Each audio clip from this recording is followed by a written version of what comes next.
Olá, alunos do sexto ano, tudo bem? Vamos começar nossa aula de ciência de hoje, dando continuidade ao capítulo 2 do nosso livro de ciências que fala sobre o planeta Terra. E hoje vamos começar a falar sobre o interior da Terra, o tema 2 da nossa aula.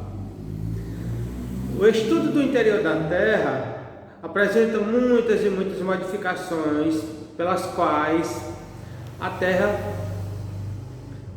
a superfície terrestre passa e as consequências pelas quais acontece o seu interior. Não é possível chegar ao interior, às camadas mais profundas da Terra, para estudá-la, pois a temperatura e a pressão são extremamente elevadas.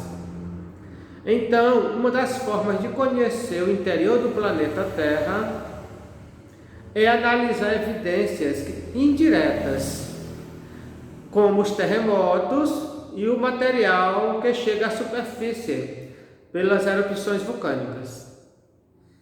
Quando um vulcão em erupção expele esse material, que tem um aspecto avermelhado, nós chamamos de lava.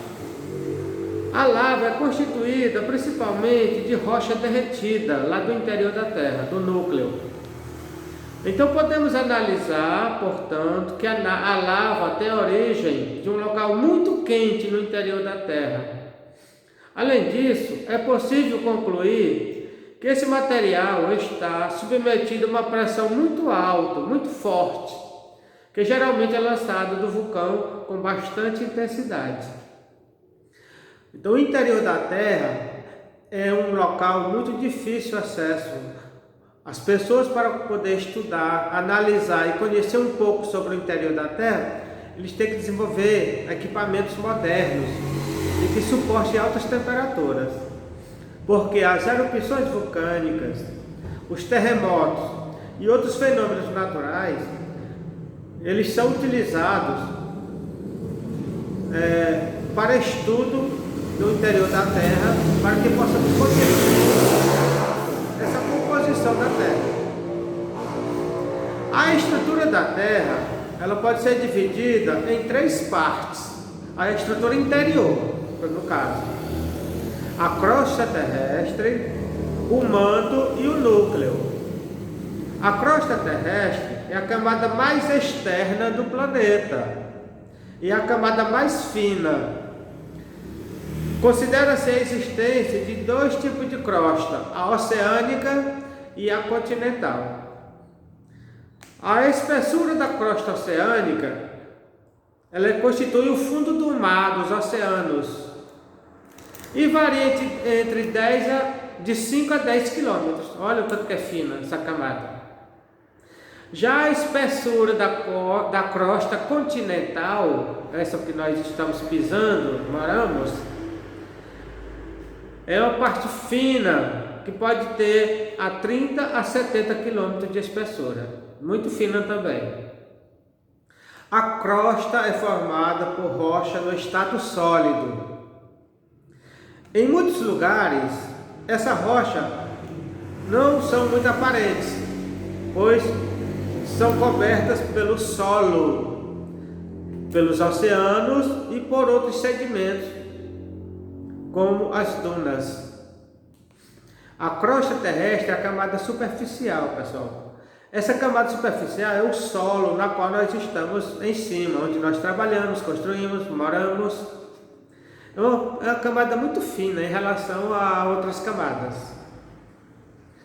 Ela é constituída de material sólido, rocha, solo, argila e outros mais. Segunda camada da crosta terrestre é o manto. É a camada intermediária. Inicia-se abaixo da crosta e vai até aproximadamente 2.900 quilômetros.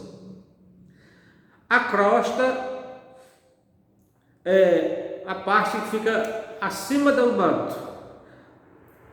E o manto apresenta também temperaturas bem elevadas, bastante elevadas, e se divide em duas partes, o manto.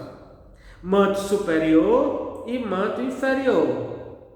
É formado principalmente por rochas no estado sólido também. Essas rochas ainda não foram derretidas. É uma temperatura elevada, mas ainda não tem a capacidade de derreter essas rochas. A terceira camada da Terra é o núcleo.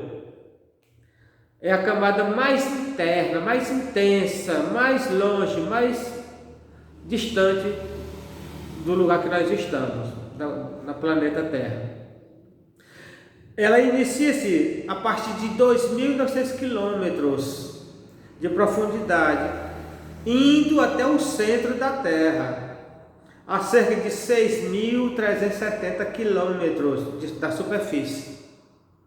É formada principalmente por metais, ferro e níquel, que estão submetidos a uma temperatura em torno de 6.000 graus, temperatura muito elevada. Lá no interior da Terra, no núcleo, tudo é derretido. A mesma temperatura é encontrada na superfície do Sol. A temperatura do interior da Terra, ela é a mesma quantidade de temperatura que se encontra ao redor do Sol, em torno do Sol. O núcleo é dividido também em duas partes: núcleo externo, que é líquido, e núcleo interno, que é sólido. Então essas duas partes que compõem o núcleo. Voltando um pouquinho a falar sobre a estrutura da Terra, a crosta terrestre ela é rica em cial, silício e alumínio, esses dois metais importantíssimos para nós. O manto é rico em cima, significa silício e magnésio, dois metais importantes para nós. E a terceira camada, que é o núcleo, é rica em Nif, significa níquel e ferro, também metais muito importantes para nós seres humanos. E continuando um pouquinho, nós vamos analisar que já houve tentativas de pesquisadores, um grupo de pesquisadores, tentar chegar ao manto da Terra. Não é o núcleo, é o manto, que é a camada intermediária, 2.900 quilômetros. Mas eles ainda não conseguiram, principalmente construindo equipamentos modernos para ver se suporta a temperatura muito elevada dessa camada. Porque quando passa da crosta terrestre, a temperatura se eleva tanto que os metais se derretem. Aí fica difícil deles continuar seus estudos. Então vamos analisar essa aula com mais detalhe nas próximas aulas. Até mais!